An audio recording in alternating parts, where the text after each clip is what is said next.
अगर आपका पेपर बीच में बंद हो गया, जो कि 100% बंद होगा ही होगा, बिकॉज हमारे सेंटर में सभी का बंद हो गया, तो फिर वापस भी आ गया। तो इस वीडियो में स्टूडेंट्स मैं आपको बताऊंगा कि एमबीए सीईटी एग्जामिनेशन का एक्चुअल में जो एग्जाम का इंटरफेस है वो रहता कैसा है। कंप्यूटर के ऊपर आपको किस टाइप से अपना जो पेपर है वो देखने को मिलेगा। सेक्शंस आप जो है वो किस टाइप से चेंज कर सकते हो। साथ ही में आपका टाइमर जो है वो कहाँ पे रहेगा, कैलकुलेटर वगैरह आपको मिलेगा या फिर नहीं। साथ ही में जब आप सेंटर पे जाओगे तो बैग रखने के लिए वहाँ पे क्या रहेगा, बायोमेट्रिक जो है वो कैसे होगा, क्या कपड़े वगैरह पहन के जाना है, सारी चीज़ें हम जो है वो डिस्कस करेंगे। एंड अभी अभी कुछ दिन पहले ही मैंने एमसीए सीईटी का एग्जामिनेशन भी जो है वो दिया है। वहाँ पे मेरा एक्सपीरियंस कैसे था वो भी मैं आपको शेयर करूंगा, क्या मिस्टेक्स नहीं करना चाहिए ताकि आपका टाइम वेस्ट ना हो, सब कुछ हम जानेंगे। तो वीडियो जो है वो पूरा एंड तक देखते रहिए। तो स्टार्टिंग से हम स्टार्ट करते हैं, सारी चीज़ें मैं आपको जो है वो डिटेल में बताता हूँ। सबसे पहले तो दोस्तों एक चीज़ का ध्यान रखना, मैं बार बार ये चीज़ आपको जो है वो बोल रहा हूँ, बट आप में से एक भी बच्चे से या फिर किसी से भी ये मिस्टेक जो है वो नहीं होना चाहिए। ध्यान रखना, गेट क्लोजिंग टाइम के आधा घंटा पहले सेंटर पे जो है वो चले जाना, बिकॉज कुछ कुछ कॉलेजेस जो है वो दूर होते हैं एंड कुछ कुछ कॉलेजेस की बिल्डिंग जो है वो बहुत कॉम्प्लेक्स होती है, तो वहाँ पे आपको लैब कहाँ पे वो ढूंढने में जो है वो थोड़ी परेशानी हो सकती है। तो गेट क्लोजिंग के आधे घंटे पहले जो है वो ज़रूर पहुँच जाना, ठीक है। बाकी जिसका भी ये वाला सेंटर होगा, कल देखते हैं 6 तारीख को मेरा भी एग्जामिनेशन है, तो मिलना अगर होगा तो मिल लेंगे। अब मैं आपको बताता हूँ कि क्या क्या होगा, ठीक है। जैसे ही आप सेंटर पे जाओगे तो वहाँ पे आपको जो है वो आगे ही जो है वो एक बोर्ड लगा रहता है, ठीक है। उसके ऊपर रोल नंबर्स जो है वो लिखे होते हैं। अब वहाँ पे अगर 2-3 स्लॉट हो गए तो अलग अलग लैब में आपको जो है वो जाना पड़ता है। तो वहाँ पे आपको देखना है कि आपका जो रोल नंबर है वो किस वाली रेंज में आ रहा है, तो उसके अकॉर्डिंग आपको उस वाली लैब में जो है वो जाना पड़ेगा, ठीक है। एग्जाम का इंटरफेस भी हम इसके बाद जो है वो देखते हैं। तो वो लैब में आपको जो है वो जाना पड़ेगा। लैब के पास या फिर लैब के बाहर ही जो है वो 2-3 टीचर्स या फिर वहाँ के ही जो इन्विजिलेटर्स हैं वो रहेंगे। वहाँ पे उनके डेस्क के ऊपर जो है वो एक जो है वो फिंगरप्रिंट सेंसर जो है वो रहता है। एंड किसी के पास एक तो टैबलेट रहेगा या फिर कैमरा रहेगा। तो वहाँ पे पहले आपका जो फिंगरप्रिंट्स है वो लिए जाएंगे एंड कैमरे से आपकी वहाँ पे एक जो फोटो है वो ली जाएगी एंड देखा जाएगा आपका एडमिट कार्ड वगैरह, ठीक है। तो वो आपका वहाँ पे जो है वो एक बार चेकिंग जो है वो होगी, ठीक है। साथ ही में आपका जो हॉल टिकट है वही वहाँ पे जो है वो चेक किया जाता है, हॉल टिकट। साथ ही में आईडी प्रूफ का जो ओरिजिनल डॉक्यूमेंट है, जैसे आधार कार्ड, मैं पैन कार्ड लेके गया था, आप आधार कार्ड, ड्राइविंग लाइसेंस जो भी आपके पास होगा वो लेके जा सकते हो, बस वो ओरिजिनल जो है वो रहना चाहिए, ठीक है। अगर कोई आपके आईडी कार्ड मतलब जो हॉल टिकट है उसमें कुछ मिस्टेक्स है तो अंडरटेकिंग फॉर्म भी आपको जो है वो लेके जाना पड़ेगा। अगर सपोज आपको लगता है कि कुछ प्रॉब्लम हो सकता है एक ही मिस्टेक एक वर्ड का, तो आप अंडरटेकिंग फॉर्म अपने साथ कैरी करो, ठीक है। अगर लगता है तो दिखा देना, नहीं लगता है तो छोड़ दो, ठीक है। बस रिस्क मत लो, वहाँ पे जाके मैं देख लूंगा, फिर वहाँ पे प्रिंटर वगैरह नहीं मिलेगा तो प्रॉब्लम होगा। तो अगर आपको दिख रहा है कि कोई प्रॉब्लम है तो इसका फॉर्म जो है वो प्रिंट आउट निकाल के भर के रख दो, अगर कुछ हुआ भी तो आप उनको जो है वो दिखा देना, ठीक है। तो ये हो गया आपका बायोमेट्रिक। फिर उसके बाद जो है दोस्तों आपको सेंटर पे जो एंट्री है, जैसे हमारा जो एग्जामिनेशन है, जैसे मेरा एग्जामिनेशन जो है वो 9 से 11:30 के बीच में है, ठीक है।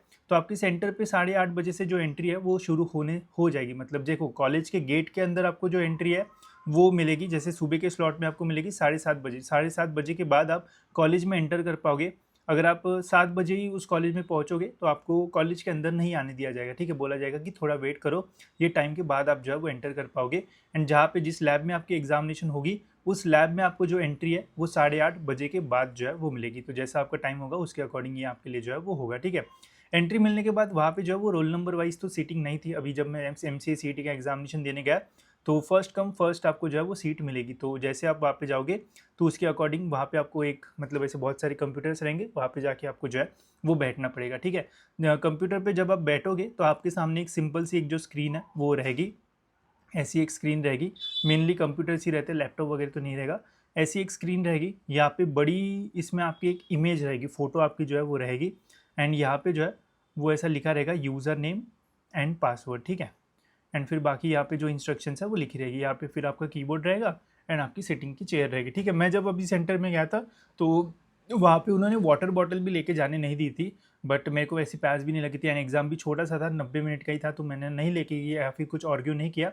बट एमबीए का एग्ज़ाम थोड़ा बड़ा है तो आप बोल सकते हो कि वाटर बॉटल तो ले सकते हैं। सीईटी में कहीं भी नहीं लिखा है कि वाटर बॉटल हम लेके नहीं जा सकते, बिकॉज एग्ज़ाम के टाइम जब कुछ नहीं आ रहा होता तो एक दो 10 सेकंड का 20 सेकंड का ब्रेक में थोड़ा पानी पिया तो अच्छा लगता है। तो उनको बोलना कि एक तो अगर आप पानी दे रहे हो तो ठीक है वहाँ से, अगर नहीं दे रहे हो तो हम बॉटल जो है वो लेके जाएंगे, भले तो आप जो है वो चेक कर लो, ठीक है। बाकी रही बात कपड़ों की, तो कपड़ों में ऐसा कोई प्रॉब्लम नहीं आता है एमबीए में। नॉर्मल टी शर्ट वगैरह पहन के जा सकते हो। मैं टी शर्ट जीन्स और शूज़ पहन के गया था, मुझे तो कोई प्रॉब्लम नहीं आता। वॉच का मुझे उन्होंने बोला था कि वॉच आप पहन के नहीं जा सकते हो, तो उसमें भी मैंने कोई आर्ग्यू नहीं किया था, बिकॉज़ वॉच का टाइमर वहाँ पे जो है वो रहता है। मैं आपको एग्ज़ाम इंटरफ़ेस में आपको दिखा दूँगा। अगर आपको लेके जाना ही है, आपके वॉच से ही आपको टाइम देना है, तो आप उनके साथ थोड़ा आर्ग्यू करके बोल सकते हो। अगर वो अलाउ नहीं करे तो उनको बोल सकते हो कि ऐसा कोई मेंशन नहीं है एंड ये तो अपनी नॉर्मल वॉच ही है, तो लेके जा सकते हो, ठीक है? तो कोई प्रॉब्लम नहीं है। डिजिटल वॉचेस वगैरह या फिर स्मार्ट वॉचेस नहीं लेके जा सकते हो, ठीक है? तो इसका ध्यान रखना। तो ये बेसिक चीज़ है। अभी मैं आपको एग्ज़ाम का इंटरफ़ेस दिखाता हूँ एंड फिर उसके साथ मेरा जो एक्सपीरियंस था एग्ज़ाम का वो भी आपको बताता हूँ, ताकि आपको हेल्प हो, ठीक है? तो आप भी ये इंटरफ़ेस जो है वो देख सकते हो, इसमें जो चीज़ें नहीं है वो भी मैं आपको जो है वो बताता हूँ। तो आपको लॉगिन कर लेना है, लॉगिन करने के बाद मॉक एंड इसमें जाना है। यहाँ पे अभी 3 फ्री हमें जो एमबीए में टेस्ट जो है वो मिली हुई है, तो उसका सेम ही इंटरफ़ेस हमारा जो है वो रहता है। तो वो मैं आपको दिखाता हूँ, कुछ चीज़ें इसमें नहीं होगी तो वो भी मैं आपको जो है वो दिखाऊँगा, ठीक है? ओके, तो इसको स्टार्ट करते हैं। तो सबसे पहले जैसे मैंने बोला आपको कि आपकी एक फ़ोटो रहेगी end user name and ID and password डालने आपको बोला जाएगा। तो यूज़र नेम में दोस्तों आपको जो है वो अपना ये डालना है, क्या बोलते हैं, हमारा रोल नंबर। तो यूज़र नेम में रोल नंबर डालना है एंड पासवर्ड में आपको डेट ऑफ बर्थ डालना है। ये जो लाइन है ये आपको नहीं डालना है, कंटिन्यू जो है वो डालना है, तो आप लॉगिन जो है वो हो जाओगे, ठीक है? लॉगिन जैसे ही होगा तो आपको बोला जाएगा कि यहाँ पे आपको जो है वेट करना है। जैसा मेरा एग्ज़ामिनेशन 9 बजे है, तो जैसे ही 9 बजेंगे तो मेरे को जो है वो बोलेंगे कि यहाँ पे क्लिक करो एंड देन यहाँ पे क्लिक करो, आपका एग्जामिनेशन 9 बजे परफेक्ट जो है वो स्टार्ट हो जाएगा, ठीक है? तो यहाँ पे आपको इस स्क्रीन पे जो है वो रेस्ट करने बोलेंगे। जैसे ही 9 बजेंगे या फिर आपका जो आफ्टरनून का टाइम होगा वो होगा, तो I am ready to begin पे आपको जो है वो क्लिक करना पड़ेगा, ठीक है? तो इसके ऊपर जैसे ही आप क्लिक करोगे तो आपका एग्जामिनेशन जो है वो स्टार्ट हो जाएगा, ठीक है? अब एक्चुअल में जो एग्ज़ाम का इंटरफेस अभी मैंने जो है वो देखा तो वो ऐसा नहीं था। जो लेआउट था वो यही था। ये वाला जो पैटर्न है, ये जो बीच वाली चीज़ है वो इस साइड में थी, मतलब एंड ये वाला जो था ये अभी मेरे लेफ्ट साइड में, तो ये जो है वो राइट साइड में था, ठीक है? तो बस इतना ही डिफरेंस था, बाकी पूरा इंटरफेस जो है वो सेम टू सेम था, ठीक है? इसके अलावा दोस्तों यहाँ पे आप देख सकते हो राइट हैंड साइड पे टाइमिंग है, तो ये सेम राइट हैंड साइड पे वहाँ पे भी जो है वो टाइमिंग रहता है, ठीक है? यहाँ पे आपको दिखेगा 150 मिनट्स में से कितना टाइम जो है वो बचा हुआ है, तो ये सेम टू सेम रहेगा, डेट भी सेम रहेगी। सेक्शन अगर आपको चेंज करना है तो राइट हैंड साइड पे सेक्शन चेंज करने का ऑप्शन रहेगा, तो ये भी सेम रहता है, ठीक है? यहाँ से आप जो सेक्शन जो है वो चेंज कर सकते हो। अगर आपको लॉजिकल पहले स्टार्ट नहीं करना है, एब्स्ट्रैक्ट करना है, तो चेंज करके यहाँ से आप जो है वो स्टार्ट कर सकते हो। एक चीज़ जिसके बारे में कोई भी बात नहीं कर रहा है वो ये है कि 2-3 साल पहले जो है वो एग्जामिनेशन जो है वो जम्बल्ड होती थी, ठीक है? जम्बल्ड मतलब सेक्शंस ऐसे जो है वो दिखते नहीं थे, रैंडमली क्वेश्चंस आते थे, ठीक है? लॉजिकल के 5 आ गए, बीच में इंग्लिश के घुसा दिए, तो ऐसे पहले पेपर आता था। 2-3 साल पहले ही ये जो है वो चेंज हुआ है एंड सेक्शन वाइज पेपर जो है वो आता है। तो जैसे ही पहला स्लॉट होगा तो हमें कंफर्म पता चलेगा कि सेक्शन वाइज है या फिर जम्बल्ड है। सेक्शन रहेगा तो बढ़िया रहेगा, बिकॉज हम कोई भी सेक्शन में जाके उसके क्वेश्चन सॉल्व कर सकते हैं। पहले कोई भी मसाला मतलब 200 क्वेश्चंस को मिक्स कर दिया एंड डाल दिया, ऐसा तो सेक्शन नहीं होते थे, ठीक है? तो वो प्रॉब्लम था, बट अभी ऐसा जो है वो नहीं रहेगा। एक्सपेक्टेड तो यही है, ठीक है? तो यहाँ पे आप सेक्शन जो है वो कभी भी कोई भी जो है वो चेंज कर सकते हो। सेक्शन का कोई भी इंडिपेंडेंट टाइमिंग नहीं रहता है, आपको जो सेक्शन जितना टाइम देना है वो आप दे सकते हो। ये यहाँ पे जो टाइमर दिखा रहा है ना, ये जो है वो नहीं रहता, ये बस मॉक टेस्ट के लिए बेसिक है, मतलब उसी के लिए, बाकी ऐसा एक्चुअल एग्जामिनेशन में नहीं रहेगा, ठीक है? तो अगर आपको एब्स्ट्रैक्ट को 1 घंटा देना है तो वो भी दे सकते हो, लॉजिकल को 5 मिनट में सॉल्व करना है कर सकते हो, योर चॉइस, ठीक है? तो ऐसा कोई सेक्शन टाइमर नहीं है, तो ये जो है वो याद रखना। एक चीज़ जिसकी वजह से मेरा दिमाग ख़राब हुआ था एग्जामिनेशन में वो है ज़ूम। अब ज़ूम का हुआ क्या था कि मैंने जब एग्जामिनेशन दे रहा था, ठीक है? तो आई थिंक 20 मिनट्स हुए थे एंड मेरा जो कंप्यूटर है वो बंद पड़ गया था, ठीक है? कंप्यूटर बंद पड़ने के बाद एरर आ गया था, तो ऑलमोस्ट सभी का हो गया था वैसे, एंड फिर उसके बाद बहुत टाइम 10 मिनट जो है वो वेट करना पड़ा, फिर बोले कि कंप्यूटर आपको जो है वो चेंज करना पड़ेगा। तो कंप्यूटर मैंने जब चेंज किया तो जितना टाइम पे कट हुआ था उतना ही टाइम जो है वो मिला था, तो उसमें कोई पैनिक वगैरह मत होना। वो आप समझना कि भाई मेरे को तो एडवांटेज मिला, आप थोड़ा रिलैक्स उस टाइम पे जो है वो हो सकते हो, पानी वगैरह पियो, बिकॉज उतना ही टाइम आपको मिलेगा एंड उतने ही क्वेश्चन सॉल्व करना पड़ेगा, जो आपने पहले सॉल्व किया वो आपका वैसे ही जो है वो सेव रहता है, ठीक है? तो उस कंप्यूटर पर जब मैं गया तो वो उसका स्क्रीन जो है वो स्क्वेरिश था, तो उसमें जो क्वेश्चन है वो एकदम छोटा-छोटा आ रहा था, दिखने में प्रॉब्लम हो रहा था। एंड ज़ूम का जो ये था, ये ज़ूम 100% लिख के आ रहे हैं, तो ये ऐसे नहीं था। वहाँ पे जो है वो ज़ूम ऐसा लिखा हुआ था, ऐसे ज़ूम जो है वो लिखा हुआ था, ठीक है? एंड एक ऐसा जो है वो मैग्नीफाइंग ग्लास बना था एंड उसके अंदर जो है वो प्लस वाला आइकॉन था, ठीक है? तो प्लस पे क्लिक कर रहा था तो वो ज़ूम हो रहा था, ठीक है? तो अभी वो क्या हो गया कि पहले छोटा दिख रहा था तो सही से समझ में नहीं आ रहा था। फिर इतना बड़ा वो हो गया क्वेश्चन कि वो क्वेश्चन जो है वो स्क्रीन में आ ही नहीं रहा था, ठीक है? तो नीचे यहाँ पे जो है वो एक स्क्रॉल वाला आ गया था, ठीक है? वो अगर यहाँ पे होगा तो मैं दिखाता हूँ। ठीक है, अभी देखो ये कैसे नीचे आ गया, तो वो एक्चुअल जब एग्ज़ाम देने जाओगे तो वो नीचे नहीं आता है, वो आपको स्क्रॉल करना पड़ता है, मतलब नीचे यहाँ पे जो है एक ऐसा टैब आता है, उससे स्क्रॉल करना पड़ता है, उसमें बहुत टाइम जा रहा था। तो मैंने वहाँ पे इन्विजिलेटर को पूछा, तो वो भाई ने क्या किया, ये जूम वाली बटन को और दबा दिया, तो वो और जूम हो गया। तो मेरे को एक क्वेश्चन को देखने के लिए 3 बार ऐसा स्क्रॉल जो है वो करना पड़ रहा था। तो मैंने उसको ऐसा चिढ़ के बोल, क्या सर आपको पता नहीं तो क्यों किया? बट फिर मैंने बाजू वाले को पूछा, तो उसने बोला कि जूम पे ही क्लिक करते रहो, तो ऑटोमेटिकली वो जूम जितना होगा वो होगा, उसके बाद वो ऑटोमेटिकली माइनस वाला हो जाता है। ठीक है, तो जूम पे क्लिक करो, 100% जितना जूम हो सकता होगा, एंड एक लिमिट होगी, उसके बाद वो ऑटोमेटिकली जो है वो बैक टू नॉर्मल हो जाएगा। ठीक है, तो इसकी वजह से मेरा मूड दिमाग ख़राब हो गया था कि उसको मैंने ऐसा बोल दिया, फिर उसने भी टाइम लगाया बताने के लिए। तो इसलिए मैं बता रहा हूँ कि जूम करना है तो ऐसे करो, एकदम ही जूम हो गया तो फिर उसको जो है वो बैक करने के लिए वापस जूम पे ही क्लिक करो, तो ऑटोमेटिकली बैक टू नॉर्मल जो है वो हो जाएगा। ठीक है, तो इसको जो है वो याद रखना। बाकी फिर यहाँ पे आपको जो है वो पता चलेगा कि कौन से आंसर्स आपने दिए हैं, कौन सी मार्क फॉर रिव्यू है। तो ये सिंपल है, देखो सपोज हम जो है वो यहाँ से हम कोई और एक सेक्शन का देखते हैं, जैसे कॉन्ट्स का देखते हैं। ठीक है, तो यहाँ पे 101वां क्वेश्चन यहाँ पे शुरू है। अब सपोज़ अगर किसी क्वेश्चन का आंसर आप नहीं देते हो एंड डायरेक्ट नेक्स्ट पे जाते हो, तो वो यहाँ पे आपको जो है वो रेड कलर में जो है वो देखने को मिलेगा। ठीक है, सपोज़ इस क्वेश्चन का हमने आंसर जो है वो दे दिया एंड नेक्स्ट पे बढ़ गए, तो यहाँ पे वो जो है वो ग्रीन कलर में आएगा। ठीक है, तो ग्रीन हो गया, समझ जाना कि आपने आंसर के ऊपर जो है वो टिक किया हुआ है। ठीक है, फिर सपोज़ आपको इस क्वेश्चन का जो आंसर है वो आ रहा है बट थोड़ा कन्फ्यूज जो है वो हो रहा है, तो इस कंडीशन में क्या कर सकते हो, इस क्वेश्चन को जो है वो मार्क फॉर रिव्यू कर दो एंड आगे बढ़ जाओ, तो ताकि आपको पता रहे कि हाँ भाई ये इजी क्वेश्चन था, सॉल्व नहीं किया, बाद में आके मैं जो है वो सॉल्व करूँगा, तो ये पर्पल कलर में जो है वो हो जाएगा। ठीक है, वही अगर आपने उसी क्वेश्चन को जो है वो टिक कर दिया बट आपको लग रहा है भाई कुछ तो गड़बड़ है, कुछ तो हो सकता है यहाँ पे और चेंज हो सकता है, तो इसको मार्क फॉर रिव्यू कर दो एंड नेक्स्ट पढ़ो। तो अभी आपने क्या किया, मार्क फॉर रिव्यू तो जो है वो किया है बट उस क्वेश्चन का जो आंसर है वो दिया है, मतलब टिक किया है एंड आगे बढ़ गए हो। अगर टाइम बचा है तो बाद में आप यहाँ पे आके जो है वो देख सकते हो। ठीक है, तो ये जो है वो एक ट्रिक है, इसका जो है वो ध्यान रखना।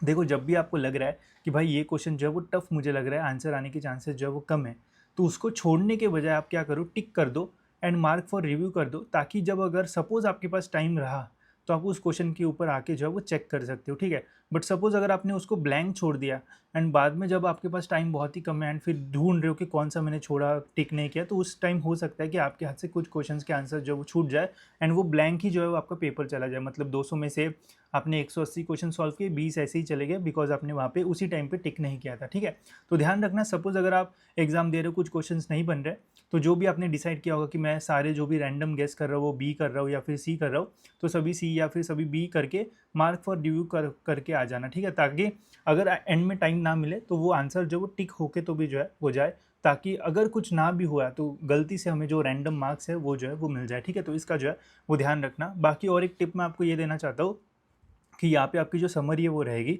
तो पेपर जब खत्म हो रहा होगा तो ध्यान रखना रेड आपका जो है वो 0 रहना चाहिए। आंसर यहाँ पे आपके जो है वो एक तो 200 रहना चाहिए या फिर 170, 180, 190 जो भी है वो। यहाँ पे नॉट विजिटेड में जो है वो 0 लिखा आना चाहिए। यहाँ पे मार्क फॉर रिव्यू ये भी जो है वो 0 रहना चाहिए एंड यहाँ पे कुछ नंबर रहा तो चलेगा। इसका मतलब क्या है, एक तो ग्रीन में नंबर रहना चाहिए या फिर इसमें नंबर रहना चाहिए, बाकी ये सारी जो चीज़ है वो 0 होना चाहिए। ठीक है, इसका मतलब ये होगा कि आपने 200 में से 200 क्वेश्चंस के आंसर्स जो है वो टिक किए हैं। अगर गलती से यहाँ पे कोई नंबर होता है, यहाँ पे कोई नंबर होता है या फिर यहाँ पे कोई नंबर होता है, तो समझना आपके हाथ से कुछ मार्क्स जो है वो ऐसे ही चले गए। ठीक है, तो इसलिए एग्जामिनेशन में आखिरी 2 मिनट में क्वेश्चन सॉल्व करने के बजाय ये चेक करना कि कितने क्वेश्चंस आपने सॉल्व किए हैं, बिकॉज उससे 10 क्वेश्चंस आपने छोड़े होंगे तो वहाँ पे आपका ज़्यादा लॉस होगा एज़ कम्पेयर टू एक आंसर आप निकालने जाओगे। ठीक है, तो इसलिए आखिरी के 2 मिनट में एक बार चेक कर लेना। साथ ही में जब एग्जामिनेशन खत्म होने लगती है, आई थिंक 30 सेकेंड्स या फिर 1 मिनट पहले एक पॉपअप आता है, उसमें रेड कलर में जो टाइम है वो लिखा रहता है, जैसे 1 मिनट बचा है, 59, 58, 57 ऐसे। ठीक है, तो वो भी आया, तो उस टाइम भी अपना जो भी कर रहे हो सब छोड़ के एक बार जो है वो देख लेना कि सारे क्वेश्चंस ग्रीन है या फिर ये नंबर्स देख लेना। ठीक है, तो ताकि आपको पता रहे कि आपने सारी जो चीज़ है वो सही से सॉल्व की है या फिर नहीं एंड कुछ छूटा तो नहीं है। ठीक है, तो ये तो हो गया पूरा एग्जामिनेशन का इंटरफेस। अब मैं आपको ये बताता हूँ कि एग्जामिनेशन सबमिट कैसे होती है। तो देखो सबमिट आपका कुछ ऑप्शन वगैरह जो है वो नहीं आता कि गलती से भाई सबमिट हो गई, ऐसा हो गया, कुछ नहीं। देखो जैसा आपका एग्जामिनेशन का टाइम खत्म होगा ऑटोमेटिकली आपका जो पेपर है वो सबमिट हो जाता है एंड थोड़ा ब्लिंक ऑफ सेकंड्स आपको जो है वो रुकना पड़ेगा। जैसे जैसे आपका पेपर ख़त्म हुआ तो 10-15 सेकंड्स या फिर अगर आपका कंप्यूटर ढीला स्लो होगा तो थोड़ी देर बाद यहाँ पे आपको अपने एग्ज़ाम की समरी दिखेगी, जिसमें पता चलेगा कितने क्वेश्चंस आपने जो है वो टिक किए, कितने क्वेश्चंस आपने जो है वो आंसर अनआंसर्ड किए। तो वो जब तक आपको दिखता नहीं तब तक आप जो है वो मत जाना, या फिर अगर इन्विजिलेटर ने बोला कि हाँ आपका सबमिट हो चुका है तो तब ही जो है वो सेंटर के बाहर जो है वो निकालना, ठीक है। तो इसका जो है वो ध्यान रखना। ये आपको जैसी एग्जामिनेशन ऑटोमेटिकली सबमिट होती है तो आपको अपना एग्जाम का एक जो समरी है वो भी जो है वो देखने को मिलता है, ठीक है। तो ये सारी चीज़ें जो भी मुझे पता चली है एग्जामिनेशन के टाइम वो मैंने आपको बता दिया। ऑटो सबमिट नहीं होता है। गलती से अगर आपका पेपर बीच में बंद हो गया, जो कि 100% बंद होगा ही होगा, बिकॉज हमारे सेंटर में सभी का बंद हो गया तो फिर वापस भी आ गया था, बट टाइम आपको उतना ही मिलता है तो पैनिक मत होना। क्वेश्चन जो है वो लिख के रख देना, या फिर अपने मन में जो आपने नहीं सॉल्व किए सही से, या फिर आराम से एकदम रिलैक्स हो जाना। वो आपको रिलैक्स करने के लिए टाइम मिल रहा है तो उसको एज एडवांटेज लेना, ना कि यार मेरा तो लिंक टूट गया है, ये वो मत करना। नहीं तो 200 क्वेश्चन के 10-12 क्वेश्चन सॉल्व किए एंड उधर ही पेपर आपका खत्म हो जाएगा, ठीक है। तो ध्यान रखना, अपने माइंड के ऊपर किसी चीज़ का कंट्रोल मत होने देना। आप अपने जोन में रहना। पेपर ही हुआ ना, बंद हो गया है तो क्या ही होगा, वो वापस शुरू हो जाएगा, ठीक है। तो इसका ध्यान रखना। बाकी दोस्तों और एक चीज़, ये इस बार जो है वो 2 अटेम्प्ट है, ठीक है। तो पेपर भले ही आपको जो है वो सही से नहीं जम रहा है या फिर आपने अच्छे से प्रिपरेशन नहीं की होगी, ठीक है, स्टिल आप उसको जो है वो एज ए फर्स्ट ट्राई जो है वो दो। देखो कि किस टाइप के जो क्वेश्चंस है वो पूछे जा रहे हैं, कैसे टाइम हैंडलिंग जो है वो आपको करना पड़ता है, कैसे प्रेशर में आप क्वेश्चंस के आंसर्स जो है वो निकाल रहे हो।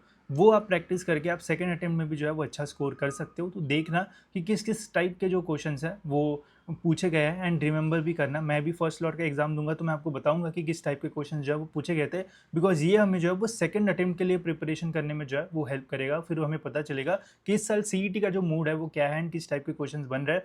तो जैसे ही आपका पेपर खत्म हो जाएगा तो जो आपने मेरा व्हाट्सएप ग्रुप ज्वाइन किया होगा, मेरे को पर्सनली मैसेज कर देना कि किस किस टाइप के जो क्वेश्चन है वो पूछे गए थे। मैं पूरी एक समरी बनाऊंगा एंड बताऊंगा कि कैसा पेपर जो है वो आया था, बिकॉज ऑब्जेक्शन की को आने में टाइम लगेगा। तो हो सकता है एक तो फर्स्ट अटेम्प्ट के पहले आ जाए रिजल्ट, या फिर हो सकता है दोनों रिजल्ट साथ में लगे, तो कुछ बोल नहीं सकते, ठीक है। तो हम हमारे साइड से जो है वो प्रिपरेशन रखेंगे कि किस किस टाइप के क्वेश्चन आए थे, ताकि सेकंड अटेम्प्ट के लिए प्रैक्टिस करने में हेल्प हो। तो जैसे ही पेपर हो जाएगा व्हाट्सएप ग्रुप आप ज्वाइन कर लो, लिंक्स मैंने दी है डिस्क्रिप्शन में। मेरे को पर्सनली मैसेज कर देना जो भी आपको रिमेंबर होगा। जैसे तो मैं सारी चीज़ें याद करने की कोशिश करूँगा, जो आप बताओगे वो इनपुट ही होगा मेरे लिए, तो मैं भी आपकी हेल्प करने की कोशिश करूँगा, ठीक है। तो होप सो दोस्तों ये इंटरफेस वगैरह आपको समझ में आ गया होगा। कुछ और आपको मॉक की प्रैक्टिस वगैरह करना है तो मैंने लिंक दे दिया डिस्क्रिप्शन में, प्राइस भी 99 रुपीज़ कर दिया। इसमें आपको 25-24 के सारे जो पेपर्स है वो भी मिल जाएंगे, एक्चुअल पेपर्स। तो अगर आपको देखना है कि लास्ट ईयर किस टाइप के पेपर्स आए थे वो भी आप यहाँ से जो है वो देख सकते हो। तो इसकी लिंक डिस्क्रिप्शन में, वहाँ से आप ये ले सकते हो। उसका आप सेकेंड अटेम्प्ट में भी जो यूज़ है वो कर सकते हो, ठीक है। तो all the best guys for your examination. Try करो जितना बढ़िया हो उतना अच्छे से जाए। अगर वीडियो अच्छा लगा होगा तो लाइक आप कर सकते हो। फिलहाल इस वीडियो में इतना ही। मिलते हैं दोस्तों ऐसी और एक इन्फॉर्मेटिव वीडियो में।